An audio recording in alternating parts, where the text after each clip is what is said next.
Assalamualaikum warahmatullahi wabarakatuh. Halo semua, perkenalkan nama saya Muhammad Zaki Firdaus dengan NIM 25091012136. Di sini kita akan membahas tentang Indonesia Emas dalam perspektif administrasi bisnis.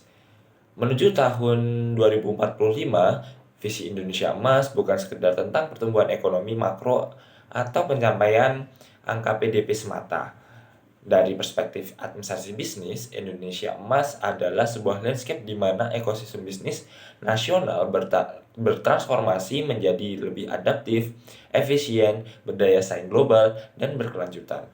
Administrasi bisnis memandang visi ini sebagai tantangan sekaligus peluang untuk merekayasa ulang tata kelola organisasi, mengoptimalkan sumber daya, dan mengintegrasikan teknologi guna menciptakan nilai tambah atau value creation yang inklusif.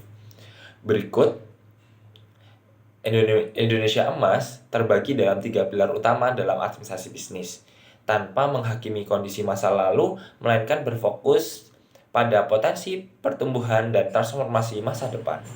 Yang pertama ada transformasi tata kelola dan efisiensi operasional. Dalam perspektif administrasi, efisiensi adalah kunci.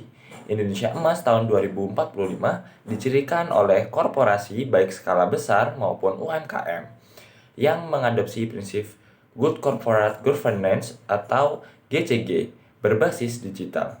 Birokrasi internal perusahaan yang dulunya panjang kini bertransformasi menjadi struktur yang lebih lincah dan berbasis data. Contoh konkretnya adalah industri manufaktur tekstil atau makanan di Indonesia tidak lagi mengelola rantai pasok atau supply chains secara manual.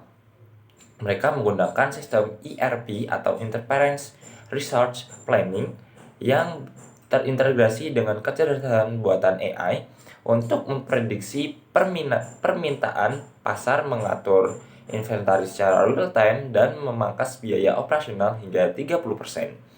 Efisiensi ini membuat produk lokal mampu bersaing ketat di pasar internasional. Yang kedua, ada UMKM naik kelas melalui digitalisasi dan skalabilitas. Administrasi bisnis tidak memisahkan antara usaha mikro dan makro. Indonesia Emas dicapai ketika UMKM yang merupakan tulang punggung ekonomi berhasil melakukan tata kelola administrasi yang modern. Strategi pertumbuhan atau growth supply tidak lagi sekedar bertahan hidup atau surviving, tetapi melakukan ekspansi atau scaling up. Standarisasi proses. UMKM mengadopsi standar operasional atau SOP digital untuk menjaga kualitas produk. Akses modal terbuka. Pencatatan keuangan yang rapi berbasis aplikasi memudahkan mereka mendapatkan pendanaan formal atau melantai di bursa saham atau IPO, khusus papan akselerasi. Contoh konkretnya adalah sebuah jenama kopi lokal dari daerah tidak hanya menjual produk di kedai fisik, tetapi mengelola bisnisnya dengan sistem franchise yang administrasinya terdigitalisasi. Mereka menggunakan analisis data perilaku konsumen untuk membuka cabang baru, mengelola royalti, dan mengamankan hak kekayaan intelektual atau haki, hingga mampu membuka cabang di Singapura atau Tokyo. Yang ketiga, ada berkelanjutan sebagai strategi inti bisnis.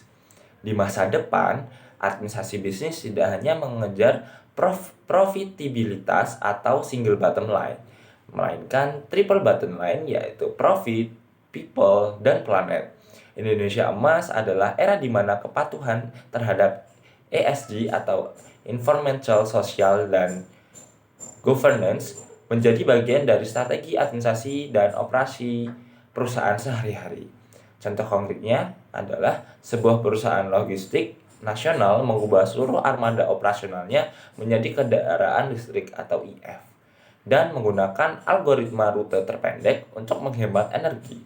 Secara administrasi, mereka secara rutin merilis sustainability report atau laporan berkelanjutan yang tersertifikasi internasional, sehingga menarik investasi hijau dari investor global senilai jutaan dolar. Kesimpulannya adalah dari kacamata administrasi bisnis, Indonesia Emas tahun 2045 adalah sebuah ekosistem di mana profesionalisme bertemu dengan teknologi. Ini adalah masa di mana pelaku bisnis Indonesia tidak lagi menjadi penonton di pasar global, melainkan menjadi dirijen yang mengatur jalannya bisnis dengan tata kelola yang bersih, efektif, dan inovatif.